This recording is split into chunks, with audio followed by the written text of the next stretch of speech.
Cadáveres incompletos.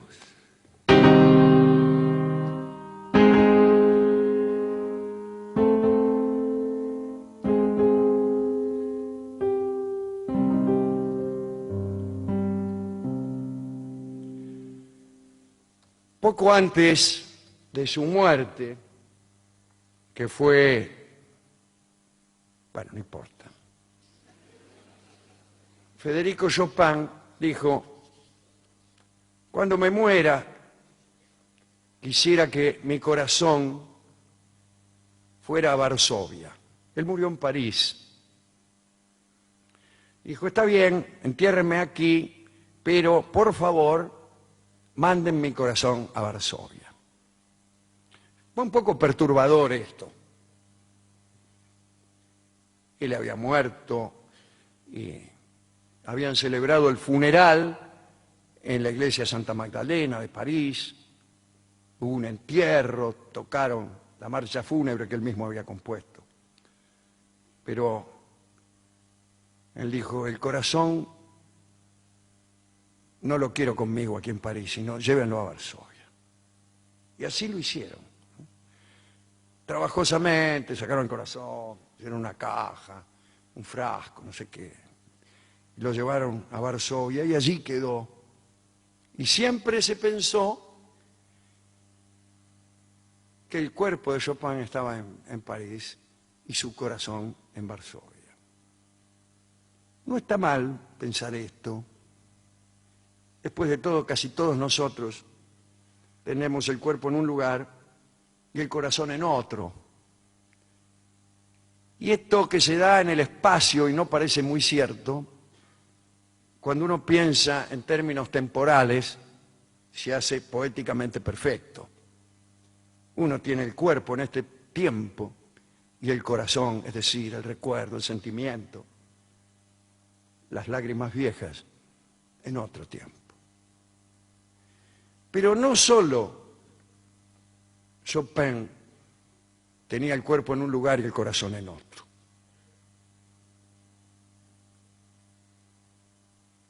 Lo mismo le pasaba, o algo parecido le pasaba, a Jeremías Bentham. Ustedes saben, un pensador inglés que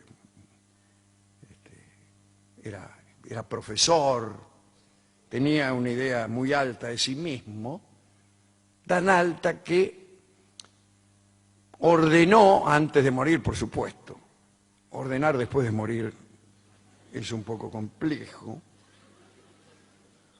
ordenó que disecaran su cuerpo y lo exhibieran en la puerta del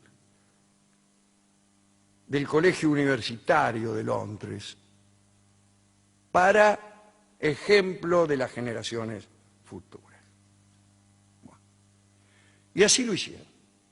Disecaron el cuerpo de Jeremy Bentham y lo pusieron ahí. Pero parece que durante el proceso para conservar el cuerpo de Bentham, no todo fue como se esperaba. Y la peor parte se la llevó la cabeza, la cual quedó en un estado lamentable.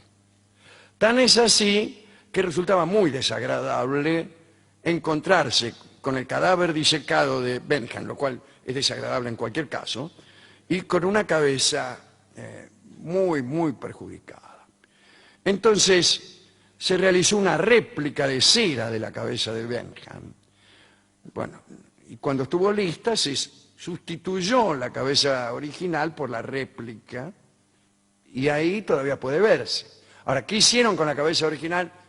La guardaron, pero algunos dicen que en un tiempo estaba sobre los hombros la cabeza de cera, el cuerpo de Bentham, y abajo, entre las piernas de Bentham, disculpen, de Bentham, estaba la cabeza verdadera, como diciendo, bueno, aquí está, dense cuenta por qué no la ponemos. Después la sacaron. También hay una leyenda que dicen que dice que en realidad la cabeza la perjudicaron los estudiantes del colegio universitario que se pusieron a jugar al fútbol con ella. Eso es mentira. Este era Bentham. ¿Cuántos años tenía Chopin cuando murió? Bueno, no sé, pero el corazón quedó en Varsovia. Bentham tenía una cabeza que no era la de él. Pero el caso más extraordinario es el de Voltaire. Voltaire era un hombre muy exitoso en su tiempo, y más exitoso y prestigioso cuanto más se lo perseguía. Allá por los 66 años decidió asentarse en Ferney, que era a pocos kilómetros de la frontera suiza. Y calculó que si sus escritos seguían produciéndole problemas con el antiguo régimen, entonces no era el antiguo régimen, era el régimen vigente. Siempre podía huir rápidamente a Suiza. Entonces se instaló ahí. Pero Voltaire se fue serenando y en Ferney se dedicó a envejecer. Y en 1778, a los 84 años, viajó a París, y se fue a París a pasear. Y se enfermó, y se murió en París, el 30 de mayo de 1778, en la casa de un amigo, el marqués de la Villette, que pronto se encontró con un problema. Voltaire, a pesar de lo mal que andaba con las autoridades eclesiásticas, quería que se le diera cristiana sepultura. Digo, para no andar vagando como alma en pena, que siempre es un poco molesto. Y poco antes de morir había dicho al respecto, bueno, dice, no son tiempos para hacerse enemigos. Y el problema era que el marqués de la Villette no sabía de qué modo cumplir con ese deseo. ¿Por qué? Porque las autoridades de París habían prohibido que se le diera sepultura y no dejaban que lo enterraran así. Entonces subieron al muerto en un carruaje, lo sentaron entre almohadones como si estuviera vivo, no dijeron que se había muerto. Incluso todos los admiradores de Voltaire que se agolpaban en la puerta de la casa del marqués de la Villette creyeron que Voltaire regresaba a su hogar en Ferney. Lo deben haber visto algo desmejorado, calculo yo. Ahora bien, Voltaire, pobre, no partía entero. El boticario, amigo del señor de la Villette, el señor Mirtobart, expresó su deseo de atesorar el cerebro del gran pensador para estudiarlo. Y los sobrinos de Voltaire, que estaban muy preocupados para poder sacar rápidamente a Voltaire de París, se lo dieron. Y el boticario se quedó con el cerebro. Lo metió en un frasco, chao. Ahora bien, para no ser menos, el marqués de la Villette reclamó el corazón de su amigo. Le dijo a los sobrinos, bueno, ya que le dieron el cerebro al boticario, ¿por qué no me dan a mí el corazón, que soy el amigo? Bueno, dijeron los sobrinos, que según parece entraban en cualquiera. Metieron el corazón en un frasco, chao. Finalmente se debió cambiar el recorrido. El carruaje en que llevaban sentado Voltaire no fue a Ferney, sino a Celliers, cerca de Troyes, donde un abad amigo, un tal Mignot, tenía jurisdicción. Y allí Voltaire fue sepultado secretamente dentro de la iglesia local, a pesar de la oposición de las autoridades francesas.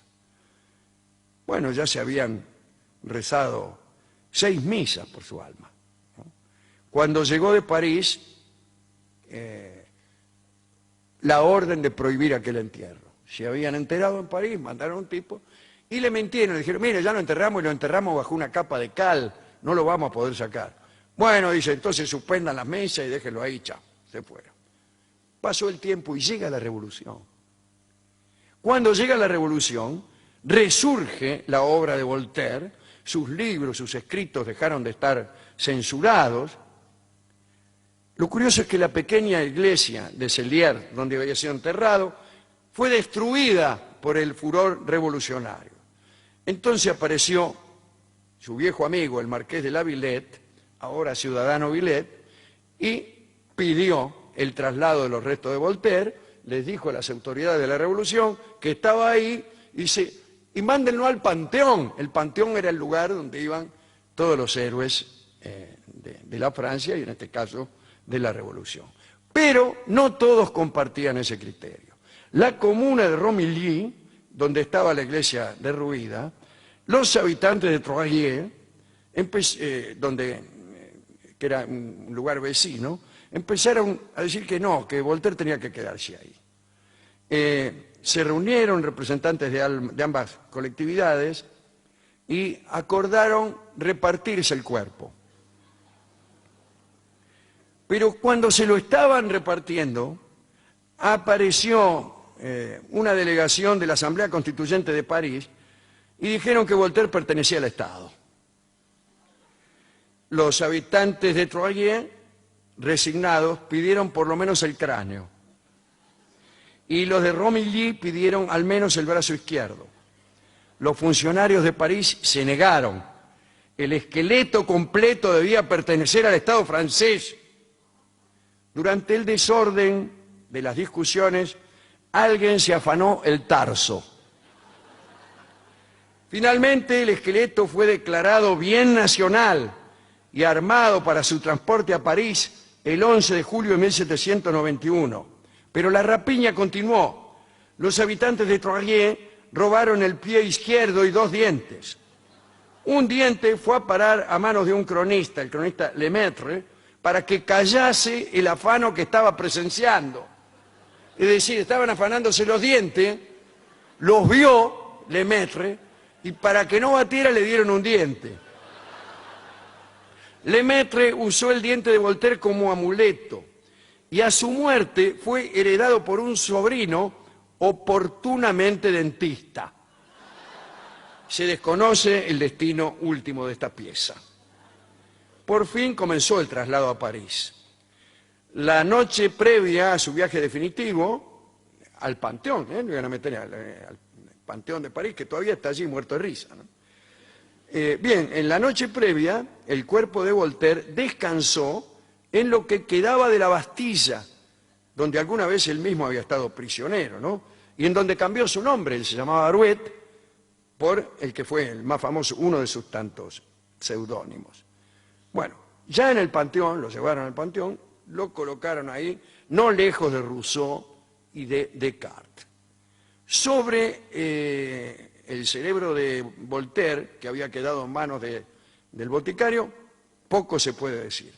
El boticario se lo dejó en herencia a su hijo, que en varias oportunidades trató de donarlo a distintos gobiernos, pero nunca le dieron bolilla.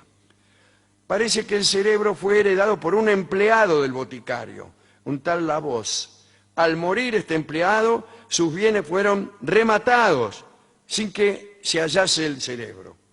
Ya en 1875 nadie tenía idea de dónde había ido a parar. Las aventuras póstumas del corazón fueron diferentes. El marqués de la Villette había comprado la casa que había sido de Voltaire en Ferney y la convirtió en un centro de adoración de su amigo. Incluso parece que había colocado el corazón, el frasco, ¿no? Sobre una columna en el dormitorio que una vez había pertenecido a Voltaire. Pero vino a suceder que el marqués se empobreció y debió alquilar la propiedad con corazón y todo a un inglés. Finalmente decidió llevárselo a su casa de París. Cuando murió Villette, su esposa conservó el corazón en su casa y lo dejó ahí. El corazón pasó luego a manos de los hijos del marqués de la Villette y más tarde fue donado al obispo de Moulins. Pero el obispo decidió cederlo a la nación. Y en 1864 gobernaba Napoleón III y resolvieron que lo más correcto era retornar el corazón a su lugar original, es decir, el pecho de Voltaire. Bueno, vamos al Panteón con el frasco, con el corazón. A ver, ¿dónde está, che, este Voltaire? No aparecía. Tampoco estaba el cuerpo de Rousseau, su vecino. No estaban. Los periódicos decían, si este gobierno es incapaz de cuidar los restos de los grandes hombres, ¿qué nos puede esperar al resto de los franceses? Bien. Napoleón III ordenó una investigación policial. Había sucedido esto. Cuando cayó el otro Napoleón, Napoleón Bonaparte en 1815, un grupo de fanáticos monárquicos decidió limpiar el panteón de todos los impíos. Los huesitos de Voltaire y de Rousseau fueron reducidos y quemados en cal viva y nadie sabe dónde se arrojaron las cenizas. Napoleón III, que solo había podido guardar finalmente el corazón, lo instaló en la Biblioteca Nacional, pero estuvo extraviado entre cajas y biblioratos y recién en 1924 lo depositaron al pie de la estatua de Voltaire y de allí no volvió a moverse. Lo único que queda de Voltaire es su corazón.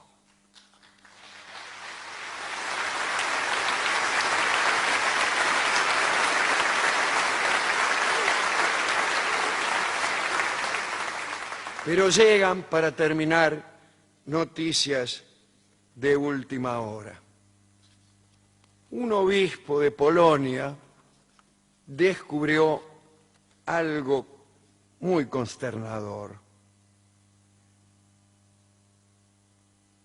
Dijo que tal vez el corazón que había en Varsovia no era el de Chopin. Y dijo que los alemanes, durante la guerra, habían destruido el pilar donde estaba instalado el corazón y que después otras personas lo habían reconstruido y habían puesto el corazón de nuevo allí. Pero que él sospechaba que aquel corazón había pasado de mano en mano y que en una de esas habían puesto el corazón de cualquiera. Quizá entonces sería necesario hacer una investigación de ADN. Pero parece que se juró que el corazón debería permanecer 100 años en ese pilar, así que la investigación no se va a hacer.